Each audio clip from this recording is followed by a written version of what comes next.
I'm Katie. Horses cannot vomit. I did know that somewhere in my brain. Somewhere in your memory? Yeah, I feel like I was not a horse girl, but I was horse girl adjacent. I feel like I knew that fact somewhere. Yeah, that's a brand of child. And I'm Cameron. Okay. Join us using the hashtag Geeks Corner on Twitter to tell us all your favorite equine facts and why pie is clearly better. Oh, is that what it is? I actually didn't know. What's the poll? There is a poll on Twitter if you go to the DAPS Magic Twitter right now where you can tell us if you like cake or pie better. Technically, I don't know that we ever posed the question. I think we simply said vote for cake or pie. So who knows what the actual... Yes, so vote away and then you can retweet it and tell us why. But what's that? You vote.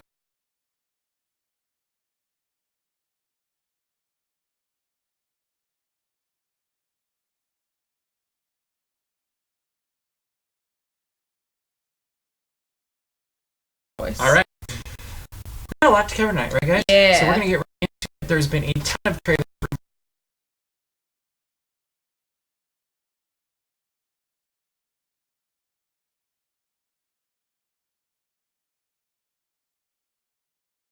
Also, that came out this week, the trailer, and I haven't watched it yet, but I get these. It's called End Upward.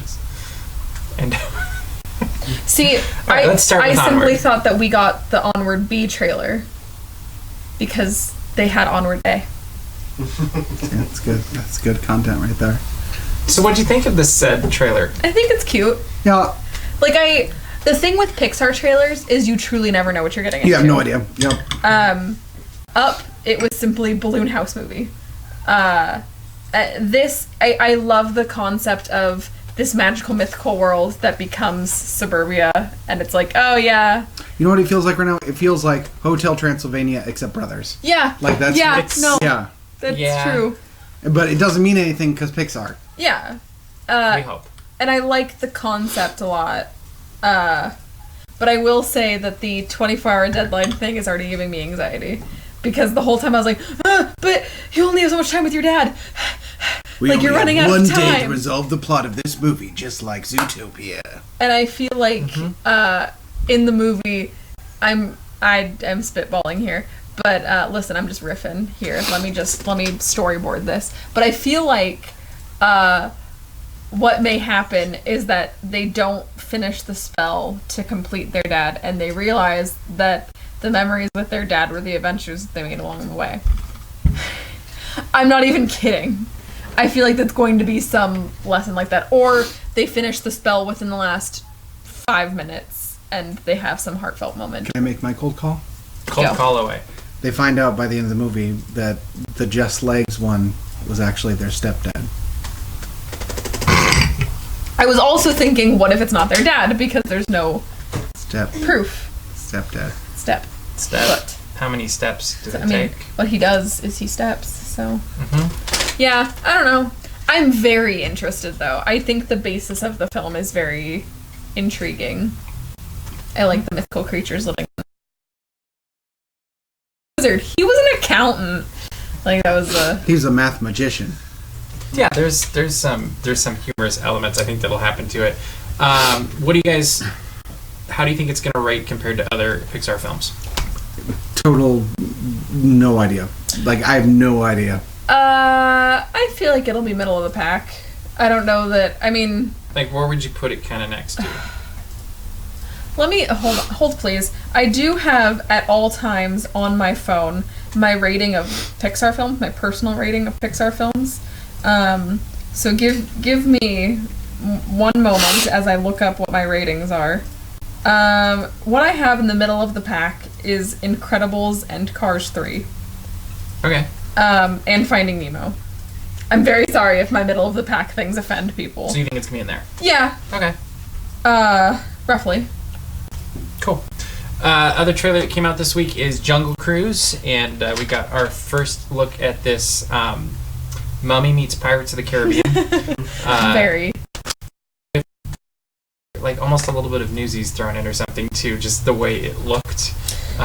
The aesthetics. I really enjoyed the "Hey, we're doing Haunted Mansion again" segment right towards the beginning there. That also. Yeah. There was quite a few things that are. It's the Haunted Mansion formula. It's intriguing. Get notable celebrity, make very obscure references to a ride that only Disney fans are going to get to make them feel better about themselves. Mm-hmm. That's and it worked. Well, that's what they did with the first Pirates too. Yeah. It's true. I remember the first Pirates I actually saw in Minnesota, and there were so many jokes that I thought were funny, and the whole theater was just silent. And I was like, oh, this is so awkward. That's amazing. Like the dog barking thing with the key. Nobody understood it. And that's a pretty, I feel like everybody Iconic. should know Yeah. that moment of Pirates of the Caribbean. Nobody knew. That's fun. I think it's interesting because there's clearly a lot of connections between this and the Adventurers Club and some other things happening.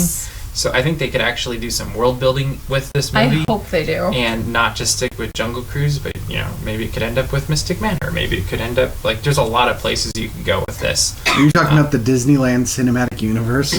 I would love that. Be Disney Parks Cinematic Universe. Yes.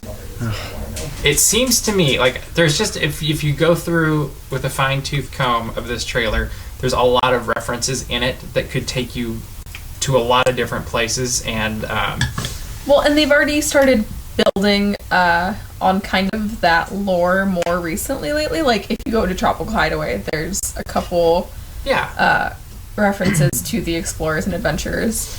I would love to see it, and I think this would be the perfect film to do it. Mm-hmm. My favorite part of the trailer is that the literal Jungle Cruise is a kitschy tourist trap that just takes people's money. I love it. I love that everything is fake. I love that it's not a real... It's great. I love that he's controlling the hippos and Schweitzer Falls, and I love it. So, prediction overall for this film and how it will be received?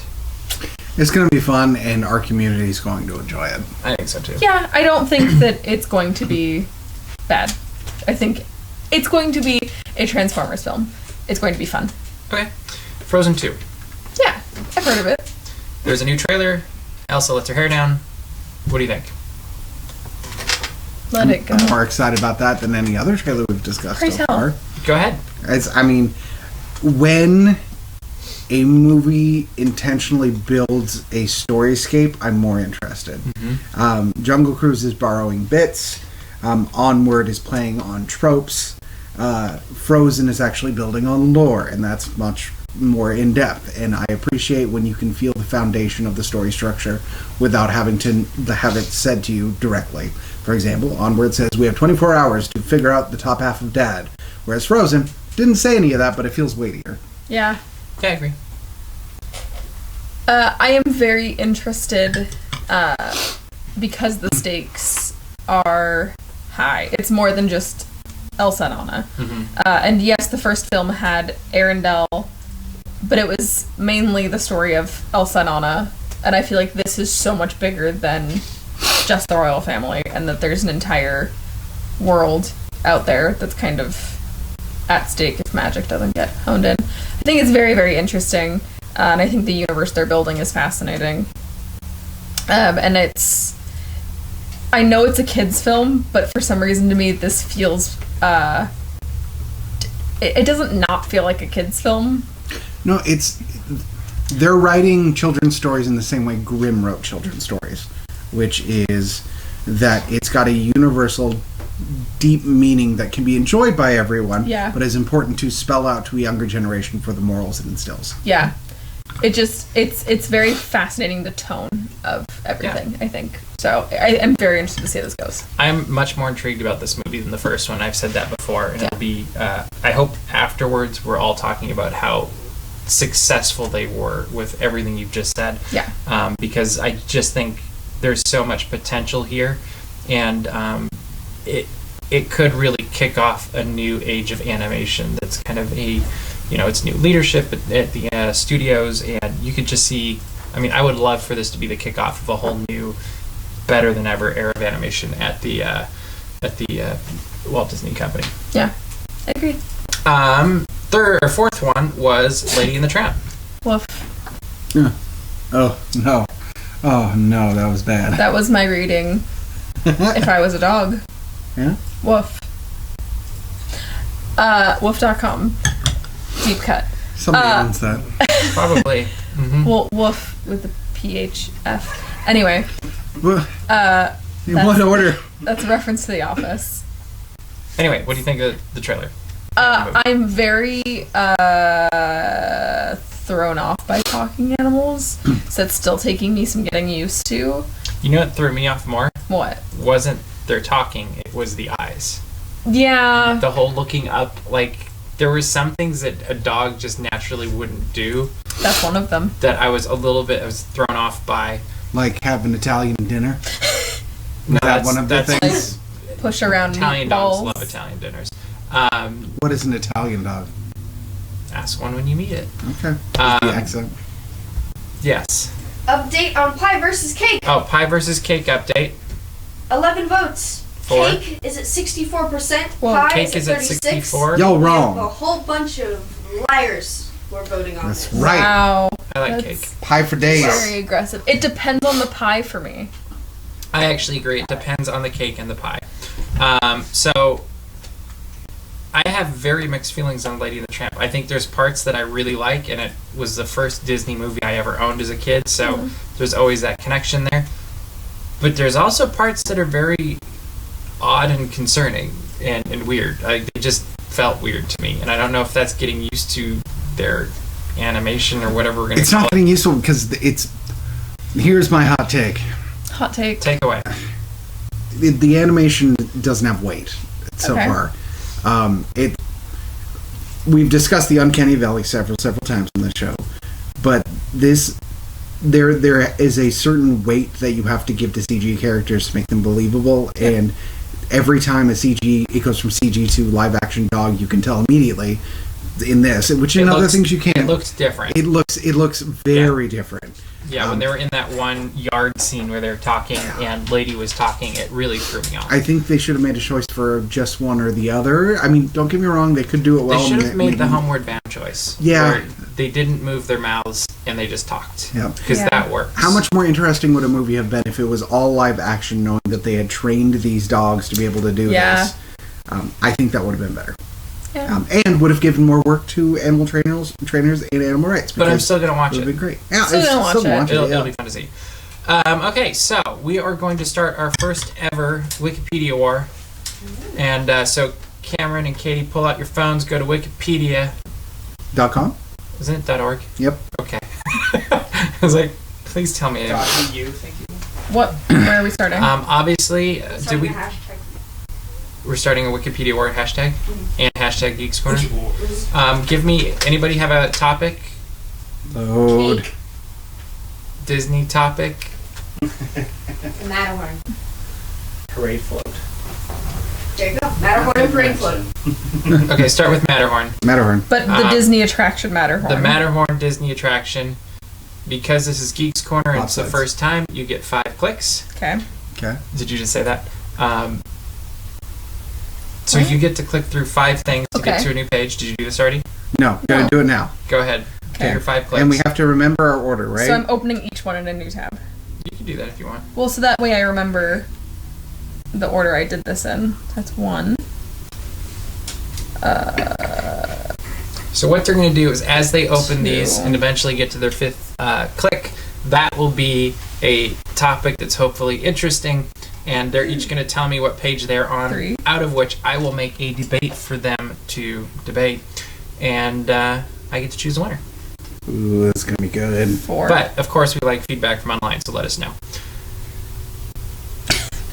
Apparently it takes a long time to click. It does. So Yeah, next it time we're going to does. do this at the beginning of the show in preparation for here, so we go straight to this. I Yes. like to hear count. All right, so 5. you guys got to your 5. Katie, Yes. what is your 5th thing? Toy Story. Toy Story. Cameron, what is your 5th thing? Existentialism. How is that Disney? Okay. So, funny enough, all of my 5 clicks had been Disney, that's why I was giggling. My 4 clicks had been Disney, and then on the 5th click I was like, what if I clicked on majority shareholders? I ran out of options. Toy okay. Story. Um, Well, Toy Story is existentialism if you think I about know it. that was, It really I is. literally was like, what are we gonna? Okay. So between the two of you, we are going to. How is that manifest? The Toy Story existentialism Okay. in the attractions in Disney parks. Oh. And one of you will be pro, one will be against. That it's not. Which way would you like this to be? I can take either. What would you prefer? That was very gentlemanly of you. I'll go pro. I'll take con. So, can you spell out the subject again, please? How existentialism from Toy Story manifests itself in the parks. You are going to say that it didn't or it doesn't. Right. She's gonna Specifically, say that Toy Story related attractions or experiences? Toy Story in the parks. Okay. I'm not going to limit it to attractions now that I'm thinking more. Cool. Because there have been things. Hit it up. Who would like to go first? Not me. Cool. All right, so how is it Take not it. in the parks, Cameron? Existentialism is based on the one theories minute, by the of way. Kierkegaard. Kierkegaard states that it's the individual self's experience that the only truth can actually be created via the existentialist movement. That's where the basis is. Individualism is key. Now, Toy Story is based on the assumption that the individual can be outside of the norms of what we assume to be real, a la toys having souls. The problem with that in the parks is that every experience is tailored to be a multi-layered experience. Anyone that approaches it can enjoy it in the same way, always having a positive experience. It is against the theories of existentialism to be able to have a Toy Story experience within the parks, because existentialism cannot exist inherently in something that is created to be experienced joyfully by all. Done. Dang. Was that the good place? I feel like I just got an ethics lesson. You know what was funny is I was timing this, and I was like, maybe I can use my bell if he runs out of time. And it wasn't even close, so... That was 5 seconds. It just Yeah. seemed a lot longer. It was Wow. 42, but, close-ish, because I Everything's didn't get 42. time right along, but, All right, so, Katie, what is your rebuttal? So I will argue that it is not the same experience tailor-made for every person in the park. If you have been on the attraction Toy Story Midway Mania, it is a different experience for each guest that goes through, bringing them into the Toy Story universe. Also, if you do, there is Woody and Bo Peep and Buzz Lightyear to meet, and they each are tailoring their own story with each guest that comes in. So I will argue with that fact that it is not a multi-layered attraction, and I hate that you're smirking at me in a way where you're already acting like you won. I hate this! I hate that I'm looking at you. Why am I looking at you? That's part of my argument about existentialism, by the way. That was planned. Planned from a non-planned... No, that was segment, scripted. That was a scripted thing that I just said. Cameron, are you done? Yeah, sure. Cameron, would you like to rebuttal? Yes, you argue that by individualizing the experience that it allows the individual to be shown through. Mm-hmm. I would argue that that's the exact reason it doesn't. Because even though each individual tailored response is something that can be achieved in either an experience with a character or on the attractions you've pointed out, the goal is still the same. Existentialism argues that it does not always have to be in the positive. So, if you look at a ride like, say, Toy Story Midway Mania, you are always going to get points. That is the point of the game. You cannot get a negative score that is against existentialism. But I don't think it matters if the goal is the same. The outcome is not the same. My goals are not the same as yours. From a Toy Story perspective. Yes, but the outcome isn't the same. Well, yes, but it can't be anything other than positive. There's no room for negativity Okay. in the world you have built. That is Yes. against the Toy Story philosophy. Except you could lose. The true existentialist in Toy Story is Sid. He's the True. only one that is having a true existentialist experience within the Toy Story universe because he is creating his own experience with the toys he has. That's true. There is no option for a Sid within the parks. Sid could not exist. And they actually took away the menu in Toy Story Land because people were literally All right, doing that final too thoughts much. from both of you. Each have 2 sentences or 1 paragraph to give your wrap up. Cameron, you can go first. Cool. I win. I yield the rest of my time. Wow. I would say that my opponent is aggressively cocky and should not be trusted. I agree. Okay, before I announce our winner, based off of plenty of thought, what is your real answer to the question. Oh no, absolutely. Toy Story and existentialism go hand in hand. They're completely represented in the park. It's the exact argument I would have made. Yeah. I would agree with both of you on that as well. However, Cameron, you killed it. Yeah, you really You had did. it with your opening statement. So, the next Wikipedia War will be against Cameron. I think we'll try to get Mark Eads on for this. I think we've figured out how we're going to get Mark on Can we here. talk about the paths that we took to get to our articles, though? Yeah, just a second. Oh, yes. Okay. Jacob on YouTube says, I would argue, though, that the involvement of guests inside the attraction or land for Toy Story is existential, but the actual IP as characters aren't, given that they're there to serve the purpose of guests' own free will, i.e. successfully winning at Astro Blasters Midway Mania. We forgot about Astro Blasters. Dead. That said, it gets lost when you land, build, and just offer experiences. And you can experience a null experience on Astro Blasters. It's the direction I would have And gone. nobody actually got into characters in the parks, and Touched on it. We didn't touch on. We didn't go touch, into but you depth. could have gone a whole. Yeah. All right, so what was your path, real quick, and then we're gonna head on over to Disney Plus. Matterhorn bobsleds to Fantasyland to Shanghai Disneyland to Toy Story Land to Disney Pixar to Toy Story. Wow. Okay. I was trying to lead concepts within the parks, and that got me way off the base. So Of course. Matterhorn bobsleds to forced perspective, to human because it was the only thing I could even get close, to language, to the philosophy of language, to existentialism. Can you imagine if we got stuck with philosophy of language? And Toy Story? How toys communicate. Oh, that would work. That would work very well. Who should say and who should All go? right. Well, very good job, guys. We'll have a logo next time, It was and Theme music. I liked it. Yeah, we'll work on that too. Yeah. All right, so we're gonna wrap up. Yesterday, Twitter exploded as Disney Plus unleashed a waterfall, practically, of movies and titles that are going to be coming out on Disney Plus when it arrives on November 12th. My first question about all of this is, what one title, all that was released yesterday, because there's been a few others, are you most excited for come November 12th? I don't know. Flight of the Navigator.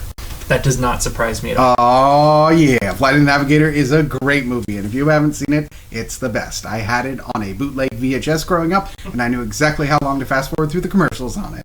It's a good thing. That's how I had it too. Oh, it's so good. Katie, do you have one? My kind of weird non-Disney answer is The Sandlot, because it's a very, it's one of those movies in my family that is just kind of, we would drive to Arizona every summer, and that was always one of the DVDs that we had for the car, and we quote it all the time, and The Sandlot is just, it's one of those movies, so, I remember having DVDs in the car growing up, right? okay, cool, that's fun. We had books, but you couldn't do those because then you get car sick. Not to mention then those weighty stone tablets that were impossible to bring. Anyway, Just sorry that I insulted him by insulting you. That was yeah, pretty good. I'm sorry that I'm That was 12 well years old. played, and he wasn't wrong, but that's okay. As I was saying it too, I was like, I know this isn't relatable. Like, Herbie Rides Again. I am looking forward Yeah, to. that makes a lot Like, of sense. I have not seen that since I was probably like 7. There's actually a lot of movies on there. There's a lot of true life adventure ones that I'd forgotten, like Sammy the Way Out Seal. Has anybody Nope. seen that? you Never heard of talk it. about it. It's a hilarious. It's a great one. Winter the Magic saying they're looking forward to seeing the Country Bears. Jacob's looking the forward to Saturday morning cartoons. Collective fever dream of the Country Bears, 2001. Is that the Chris Walken one? Uh-huh. Get you bears! I feel like in some ways it was almost a precursor to the Muppets. Now that I'm thinking about it. Not that film. I was like, the Muppets were around before that film. No, the villain. Like Yeah. there's a similarity there. Yeah. Now, the way he just did that.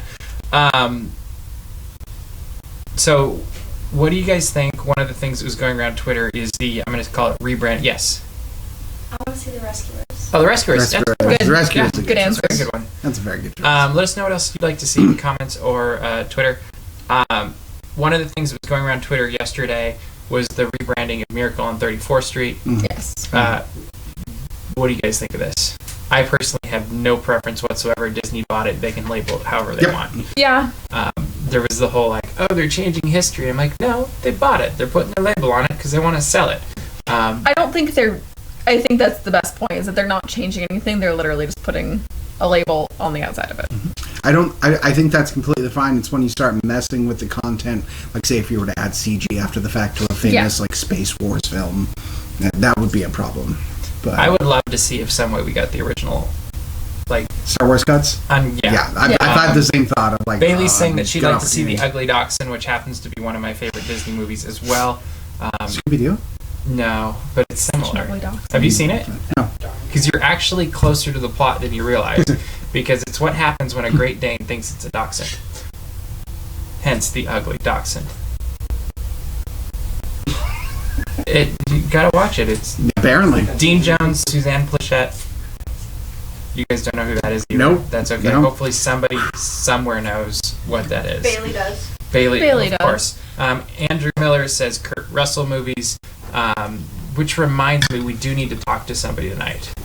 We have a special... We have a special guest. As Walt Disney once famously said. Once said. There's one thing that needs to be addressed and pleaded for, and we're going to bring in a special guest tonight. For Disney Plus. That's the... Kurt Elizabeth Russell. Thank That you. is Welcome correct. Ba-doo-ba-doo-ba-doo-boom. If you would like to go to Twitter, and you can put this on the lower third probably or somewhere, is, let's see if this works. doesn't pick up. Ba-doo-ba-doo-ba-doo. Hello, sir. Hello. We have with us resident Twitter. I don't know how to do this. Maybe this way. Disney Plus expert. Disney Plus expert. Our friend Tomorrowland. How do you say your Twitter handle? It's just Tomorrowland Drew. Okay, I did say it right. Tomorrowland. I asked the guy who has Tomorrowland Drew and he said no, so. Oh, Aww. I'm sorry. That's not nice. They should give it to you. So I'm going to put this up here so you guys can hear, hopefully. And you have had a very wonderful dialogue with Disney Plus. Is that correct? Is it a dialogue? You could say that, yes. Yes, I would say that. It's been very one-sided, but not entirely, so that's a plus for me. So you have one really big hope for Disney Plus, right? Yeah, I don't remember when exactly I started watching this TV show. It's entirely possible that it wasn't until after I had seen the lead-in movie. But That's fine. Gosh, I think it was 2001.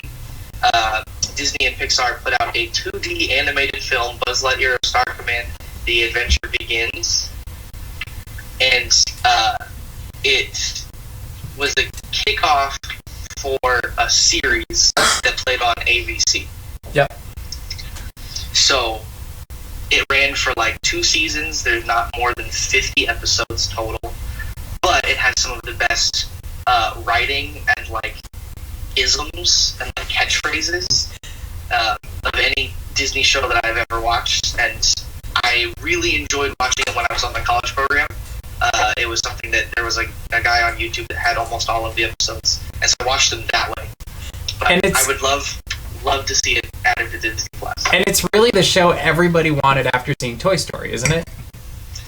Yeah. So I also make the claim that Tim Allen is not Buzz Lightyear. Patrick Warburton is Buzz Lightyear. Yeah. He has more screen time. I haven't done the actual math now that Toy Story 4 has been released. Oh, yeah. But I know before Toy Story 4 was released, there was more screen time for Patrick Warburton Buzz Lightyear than there was Tim Allen. And to fill in the gap a little bit, just so we're all on the same page, if I remember right, the 2D movie and the television show were in fiction. If Buzz Lightyear was real, It's sort of like the title sequence and everything is that Toy Story characters in Andy's room are flipping channels and come across Buzz Lightyear Star Command. It's a TV show that is in universe, so it's like Woody's Roundup, but for Buzz. The toy. Yeah, exactly. Mm. Exactly that. Was this, I don't know if you'll know this, but I feel like if anybody will, you will. Was this related at all to the show that they had at Tomorrowland Terrace with Buzz Lightyear and the... Because I think they were connected. I have no idea. It wouldn't surprise me. We need to look into that. Outside of Toy Story 2, doesn't have a whole lot of weight besides being like Buzz's nemesis. Right. So that wouldn't surprise me. I had no idea that the Tomorrowland stage was ever Buzz Lightyear themed until like 2 years ago. Yeah, you're gonna have to look up the show. I'm not and a see if it's- Disneyland local, so it wasn't something that I had Yes. prior knowledge of. So make your final plea to Disney Plus On this platform. on this platform, and hopefully people will follow you on Twitter and retweet these, because I've been loving this for the last. Has it been like 2 months? No, it hasn't been that long. It's been maybe 2 weeks, and I've missed a Oh, couple. it feels things. like it's been longer than that. I'm sorry but to say. okay. Well, either way, it's been probably great. 2 weeks. It's the best. We love it. All right. So here's my plea. The thing about Buzz Lightyear Star Command is that it is a comedy. It is traditionally animated, which is fantastic, something I would love to see more of. And I know that people are regularly enthused about traditionally animated series again. So that's an aspect of it. I think the writing on the show was great. Like I said, there were catchphrases and things that I wish I could give you more of, but like there's one where Buzz like ambushes an enemy and falls through like a floral arrangement, and is wearing like a bonnet and holding flowers, and says, "Go ahead, make my bouquet."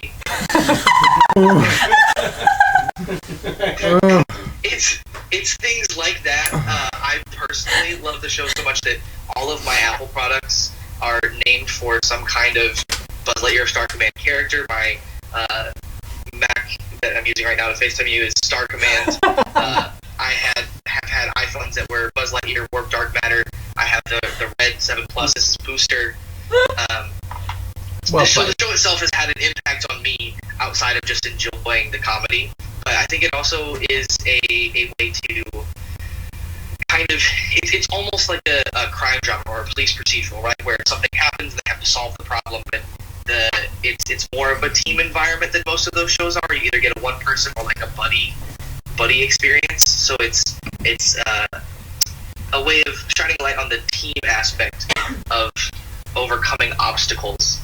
And you get great things with XR and the vampire robot Nosfor A2, the wire wolf. Really, if you just look up the episode titles, it's great. Santa Claus is from a different planet. It's just so of course. Well, thank you, Andrew. You are this is the way that everybody should make requests to Disney and Disney Plus, because it's been fun, it's been positive, it's been ridiculously respectful. Yeah. And I really hope they put it on, if for no other reason than so you can watch it. If I could also share, I was happy because I went to Lost and Found sale by like 2:30 a.m. whatever. At 8 o'clock received a direct message from the Disney Plus help account on Twitter. Wow. It says, "Hi Tomorrowland, Andrew, thank you for reaching out to us. While we want to reach to the stars and beyond, we can't confirm everything just yet. We'll definitely ask the right people to consider adding Buzz Lightyear Star Command, as it's always great to hear from a super fan." And so I'm not saying that 350 tweet thread was my doing, but I think they wanted to shut me up for a little bit. That is possible. I hope that they don't, though. Keep it up, and we will keep following this story and let you know when we get Buzz Lightyear Star Command on Disney Plus. Thank you for coming on. Thank you, guys. Have a great night. Bye. That's amazing. All right. Well, there you have it. Everybody follow him on Twitter, and it's at the very least very entertaining to watch his tweets. But at this point, I want to rewatch it just because he loves it so much. I agree. It's hard not to root for him. So make sure to do that. It'll be great. Hey! That's good. Go to geekscorner.com. That's the site you're on right now. Watch all of the shows we've done. All of them. They're all there. Everyone. You should go to dapsmagic.com so that you can find out first when Buzz Lightyear Star Command is added to the Disney Plus streaming service. See all the Disney and Geek news as it happens, subscribe to our mailing list, and find our Patreon. And while you're at subscribing to things, make sure to subscribe to this YouTube channel so that you don't miss any of the videos that we have going up. We've got a lot still to go up from Florida. Mm-hmm. We've got more things going up from this weekend. We have so much content going up. It's hard to keep up with. Posted a whole day of the Disneyland Band. A whole day of the Disneyland Band went up on Sunday, so don't miss that. But that's right. Anyway, that is all the time we have for you this week. We will see you around the corner. Bye.